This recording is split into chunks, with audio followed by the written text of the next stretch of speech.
माँ, मेरी विदाई करा दो। मैं आपका बेटा हूँ, आप मानते हो ना? फिर अब चेहरे पर यह उदासी क्यों?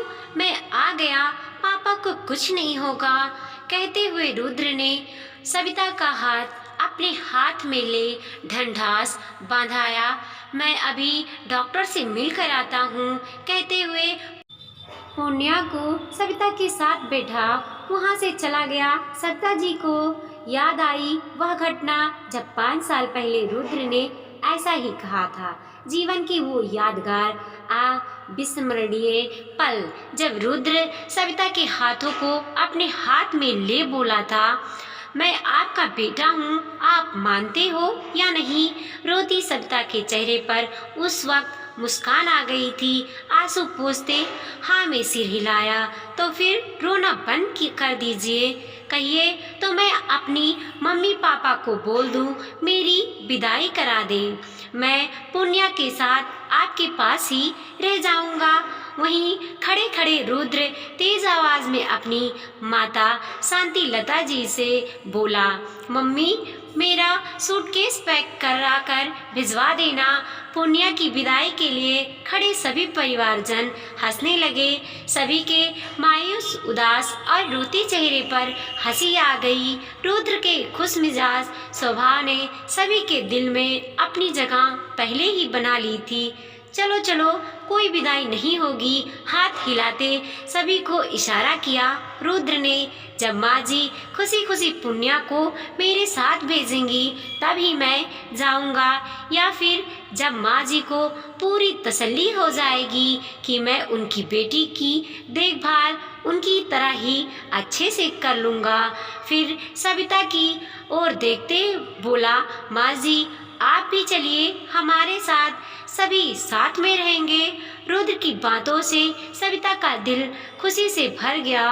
बेटी की विदाई के समय वह यादगार पल जब रुद्र और उसके माता पिता भी पुण्या के माता पिता को साथ चलने की जिद करने लगे। कहने लगे बेटी के प्रति पूरी तरह से जब तसल्ली हो जाए तो वापस आ जाइएगा। वर पक्ष वालों के मुंह से इतना सुनना तो वधू पक्ष वालों के लिए कल्पना से परे ही था। उनकी बातें ही नहीं, उनकी विस्तारित वधू पक्ष वालों के प्रति आदर सम्मान समय और परिस्थिति मुताबिक ढलने वाला ऐसा परिवार वास्तव में भाग्य की ही बात ही थी। सविता और परेश की इकलौती बेटी की विदाई में माता पिता फूट फूट कर रो रहे थे। रुद्र भी उनकी मानसिक व्यवस्था को समझ रहा था, साथ ही यह भी दर्शाना चाहता था कि दामाद के रूप में उन्हें बेटा भी मिला है जो बेटी के साथ साथ उनके हर सुख दुख में उनका साथी बनेगा। वो खुद को कभी अकेला महसूस ना करे, जब भी ज़रूरत होगी वह उनके साथ खड़ा रहेगा। दुखी मन से पूर्णा की विदाई उस वक्त हो गई। आज सालों बाद भी रुद्र अपने वादे का पक्का निकला। परेश की हार्ट सर्जरी के लिए पुण्या के साथ अस्पताल में मौजूद था। सविता ने वास्तव में बेटी के साथ साथ दामाद के रूप में बेटा भी पा लिया है। उसका जीवन सफल हो गया।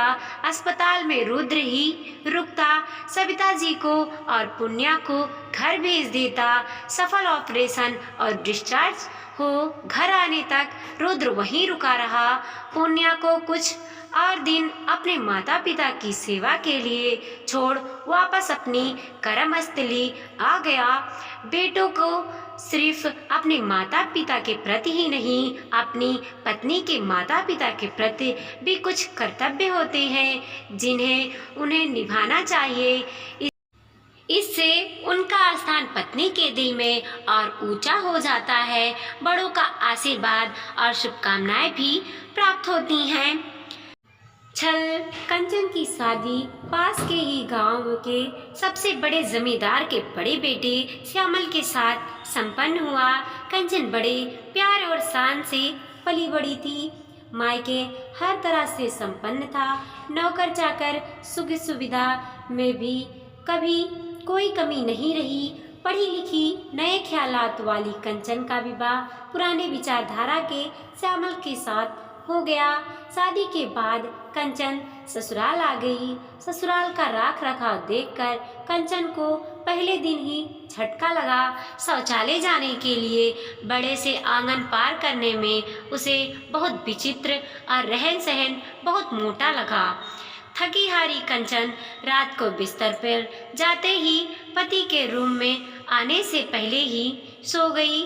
सूर्योदय होते ही घर में हलचल होने लगी तो बेचारी का नींद डिस्टर्ब होकर टूट गया।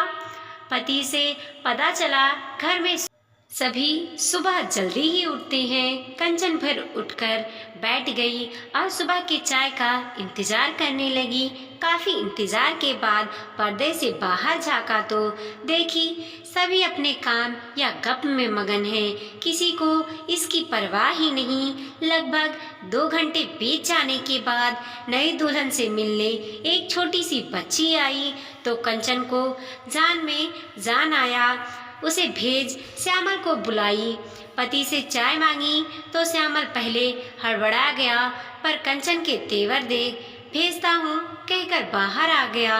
एक बूढ़ी औरत चाय लेकर आई और बोली, सभी आपके रूम से निकलने का इंतजार कर रहे हैं। नियमानुसार आज रसोई आपको ही पकाना है बहू। कंचन, मैं क्यों? घर में नौकर चाकर नहीं है क्या? बूढ़ी, खाना तो घर की औरतें ही बनाती हैं, बाकी काम मैं करती हूँ। कंचन, जो अब तक बना रही थी वही आगे भी बनाएगी। मुझसे खाना बनाने की उम्मीद कोई ना ही करे तो बेहतर है। तो बहू खाना नहीं बनाएगी, ये खबर पूरे घर में फैल गई। कुछ बहुत खुश हुए तो कुछ झूठी सांत्वना देते हुए पूछ रहे थे, शादी से पहले बहू के मिजाज का पता नहीं किया था क्या?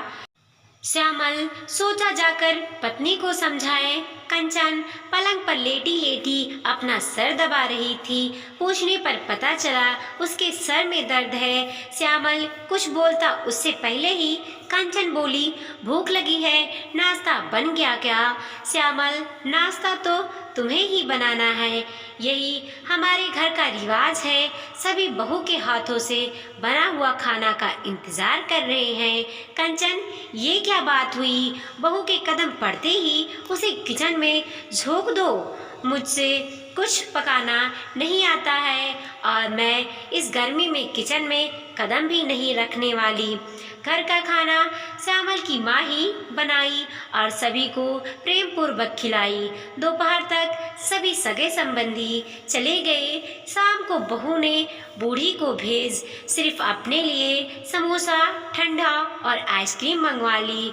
सासू माँ को मालूम पड़ा तो कंचन को समझाते हुए बोली, हमारे घर बाहर का खाना नहीं आता, जो इच्छा हो बनाओ और खाओ, उसमें कोई रोक टोक नहीं है। कंचन का जवाब था, मेरे पिता के दिए हुए पैसों से मंगवाई थी। गांव में खबर फैलते देर नहीं लगती। जमींदार साहब ने श्यामल को अपनी बीवी पर लगाम लगाने को कहा। कंचन पर लगाम लगाना आसान नहीं था। नतीजा हुआ दोनों पति पत्नी आपस में लड़ पड़े। कंचन पति और उसके घर वालों की जमकर आलोचना की, अपनी गृहस्थी अलग करने की मांग कर बैठी। शादी के 10 दिन भी नहीं हुए, आंगन के बीचों बीच दीवार खड़ी हो गई। संपत्ति बांटने के लिए जमींदार साहब तैयार नहीं थे। श्यामल की कमाई साधारण थी, उसमें कंचन को एडजस्ट करने में मुश्किल होता था। नतीजा रोज का कलेश।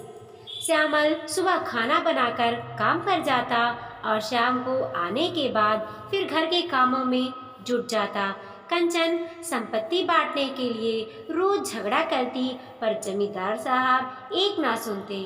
श्यामल को उन्होंने समझाया, बहू के हाथ संपत्ति लगते ही साल भर भी नहीं बचेगा। अपना ज़मीन वह तुरंत बेच कर अपना शौक पूरा कर लेगी और उसके बाद और भी गंभीर समस्या खड़ी हो जाएगा। दिक्कत होती है तो कहो, थोड़ा हाथ पांव चलाए, दोनों मिलकर गृहस्थी को चलाओगे। जमीन का बंटवारा सही समय पर पूरी ईमानदारी के साथ होगा। श्यामल को अपने पिता पर भरोसा था। छोटे भाई और उसकी पत्नी माता पिता के साथ ही रहते थे। कंचन को सामान और जमीन दोनों में से कुछ भी हाथ नहीं लग रहा था, जिस वजह से हमेशा विचलित रहती थी। लगभग 10 वर्ष बीत गया। श्यामल के बच्चे स्कूल जाने लगे। खेत में जो भी उपजता जमींदार साहब आधा कंचन को भेज देते थे। बीच बीच में श्यामल को कुछ नगद रुपए भी देते थे। कंचन को ससुराल पक्ष में किसी से नहीं बनता था। आज अचानक खबर आया, जमींदार साहब नहीं रहे। कंचन हाय हाय करने लगी। जमीन नहीं बांटा गया उससे, अब तो देवर उसको कुछ नहीं देगा। कितना बड़ा उसके साथ छल कर गए ससुर जी। ससुर के अर्थी के पास बैठी रो रही थी। तभी देवर ने एक पत्र और कुछ पेपर हाथ में देते हुए बोला, पापा चाहते थे उनके जाने के बाद तुरंत आपको दे दिया जाए। कंचन तुरंत पत्र खोलकर पढ़ने लगी। कंचन, मैंने सारा जमीन बराबर बांटा है और तुम्हारे हिस्से को तुम्हें सौंपता हूँ। जमींदार के लिए उसका खेत उसके बच्चों जैसा ही प्यारा होता है। मेरा मानना था कम उम्र में आदमी मेहनत कर अपने लिए सुख सुविधा जुटा सकता है, इसीलिए नहीं बांटता था। मैंने तुम्हारे साथ कोई छल नहीं किया है। अब तुम जमीन बेचकर बच्चों और अपना शौक पूरा करने के लिए आज़ाद हो। श्यामल का पिता। वीडियो पसंद आया हो तो लाइक कीजिए, कमेंट कीजिए और अपने दोस्तों के साथ ज़रूर शेयर कीजिए। चैनल पे नए हैं तो प्लीज़ सब्सक्राइब कीजिए।